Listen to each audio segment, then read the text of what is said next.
You startled me. I was focused on writing some stuff on my notebook. Are you perhaps curious about what's inside of it? Well, if you insist, I will be telling you about my new hobby. Birdwatching! I just started a few weeks ago and kinda really got into it somehow. And did you know that it's actually super easy to get into it? You kinda just need your eyes and birds, and I don't know if you have noticed, but birds are kinda everywhere.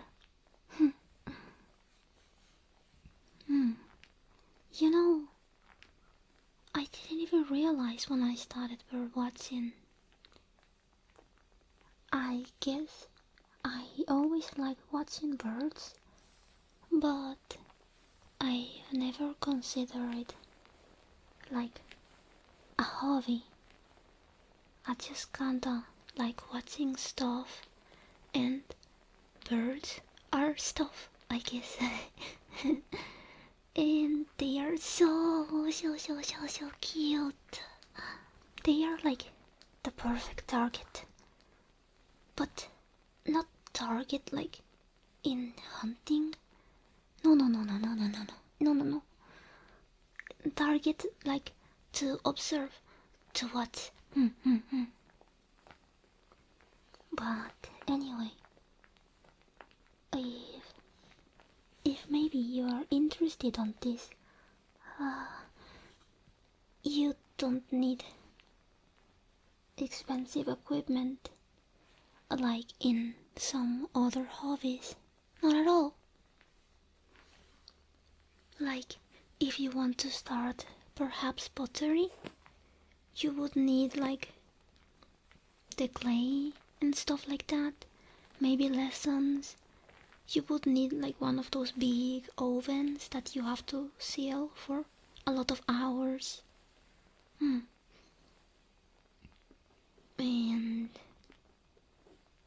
And yeah, bird watching is kind of free. You know. Uh,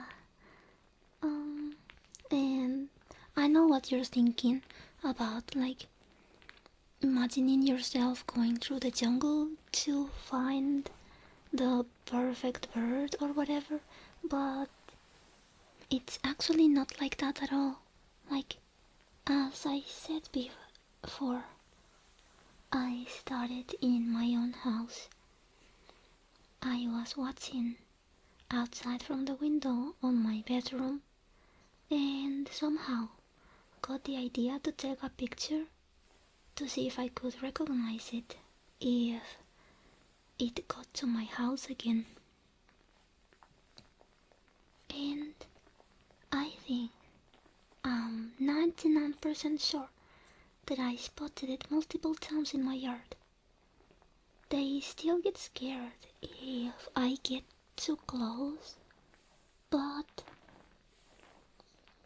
just being able to look at them, getting some bugs, it's kinda good enough. So, yeah, you just need to pay attention. You will realize that there are actually a lot of friendly faces. Or, I don't know, beaks? Yeah. Did you know that a lot of birds are like permanent residents and they don't migrate at all?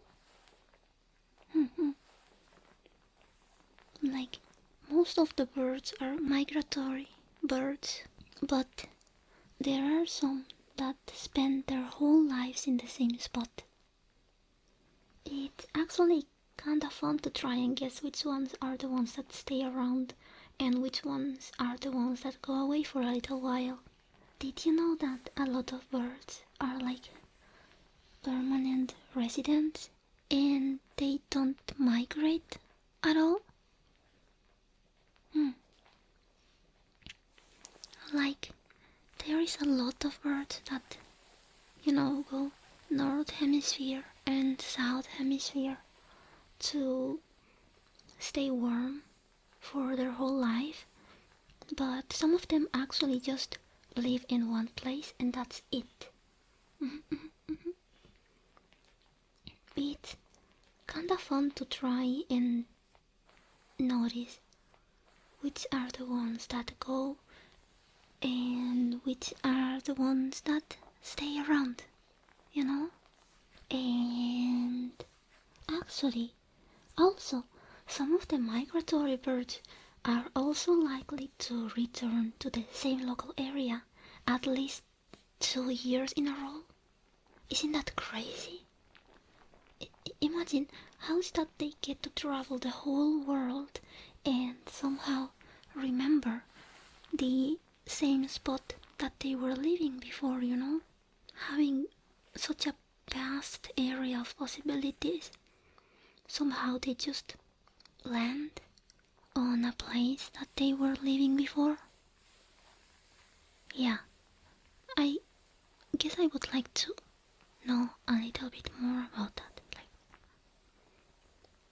how do their mind decide such things?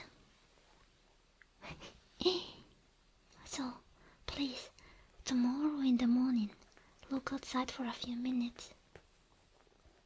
You could do it maybe like having your breakfast or some coffee or tea.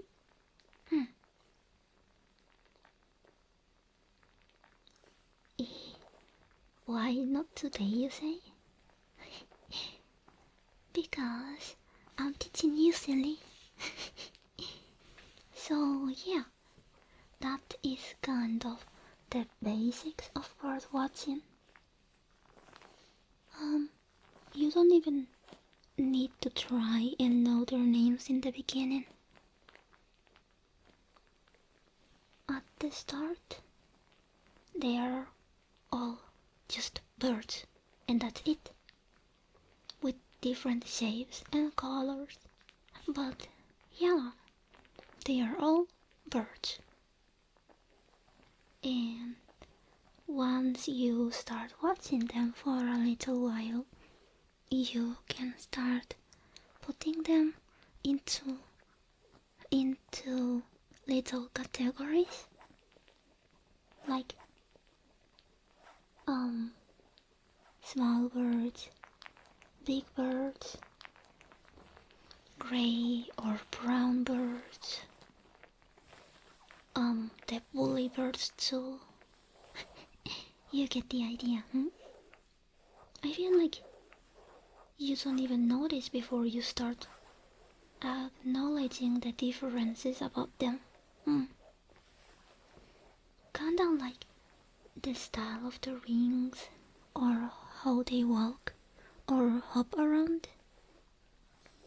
I bet that you haven't noticed about that stuff. And right after the category talk, I guess I could talk to you about what another optional but actually a really good tool for this. A notebook. As I said, this is really not necessary, but it's really fun and useful. Yeah, and you don't even need to go full serious with this. You can feel it however you find comfortable. I actually felt a little silly when I started, and I just don't know why, but I was kind of embarrassed. But maybe if I show you some of my entries, you can be encouraged to start your own and then not be embarrassed about it. Wait. Okay. I will show you like some of my early entrance. Just look. Yeah. Just like this. You see? On this square on a Thursday, I bought small crested bird is jumping in the rocky area to get some bugs, and below it I put small crested bird did some chirping, and a few friends came to eat here as well. And after that one, I put medium gray bird came and scared the small crested birds. And here, a sad face that I drew next to it. I also like drawing the birds next to my notes sometimes. Even though I'm very bad at it. But even with that, it's still kind of fun, I guess.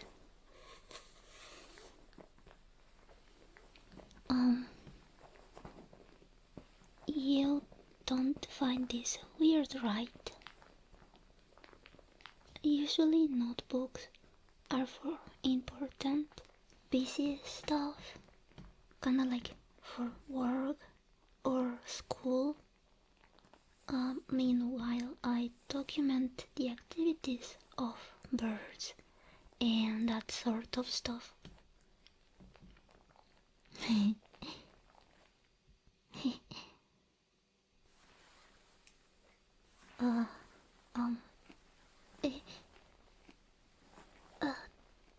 Did you know that I have a particular bird that I enjoy watching a lot? I know that you shouldn't assume that it's always the same bird, since there are a lot of them and they look almost identical. But I gave it a small nickname. Her name is Dumbo. At first I thought it was a boy, but then I tried to find the species and I realized that it was a girl. And she visits my house quite a lot. And even if she's a little bit taller than smaller birds, she never ever gets into fights with them. They actually can happily eat side by side. She's kinda like a role model. Also, now that I remember, did you know that even if you don't feel like going outside, you can use some live cams to watch birds from the convenience of your own home? You can see birds from all over the world.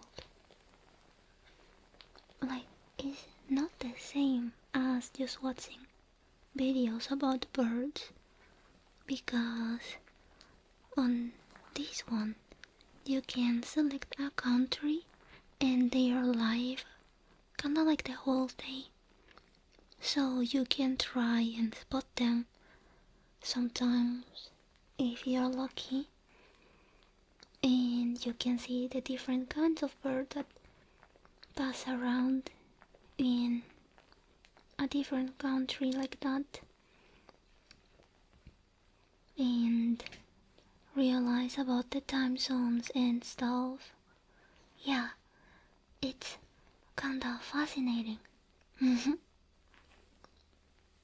I will give you a paper with a link later so you can go and give it a try. And and and with that, I also have been able to find some birds that are not available here. At least not that I know. As I said, I am kind of a beginner into this as well. But watching those cameras, I saw some vultures the other day and started looking for some facts about them, because I got curious, and I bet that you will not believe me. Did you know that they can dissolve car batteries in their stomach somehow? Isn't that amazing? Because this works. Because they need a very, very acidic stomach to dissolve the dead stuff that they eat and protect themselves from, like, food poisoning, kind of like in humans, And yeah, somehow I feel like I have been talking quite a lot and you haven't said anything.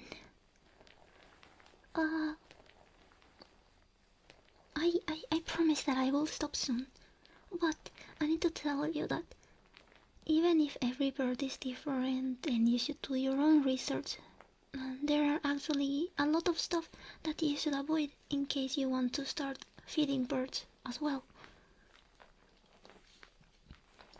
Like obviously processed foods are a no-no, but even if birds like a lot of seed, some fruit seeds are kind of poisonous for them, so you sometimes should give them stuff like pears or apples, but you shouldn't give them the core that has the seeds inside of them.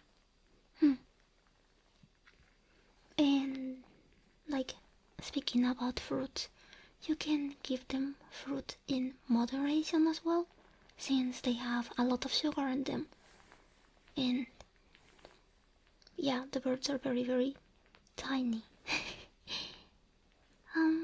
There are a lot of vegetables that you can give them when they are safe, like broccoli or corn or cucumbers or sweet potatoes, but they have to be cooked, preferably steamed, and with no salt.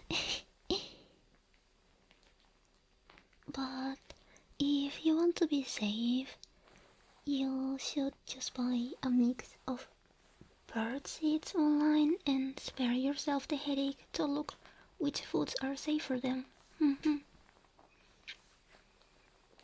And yeah, I think that's the last important thing that I have to say. I hope that next time that I go bird watching, maybe you could join me. Please.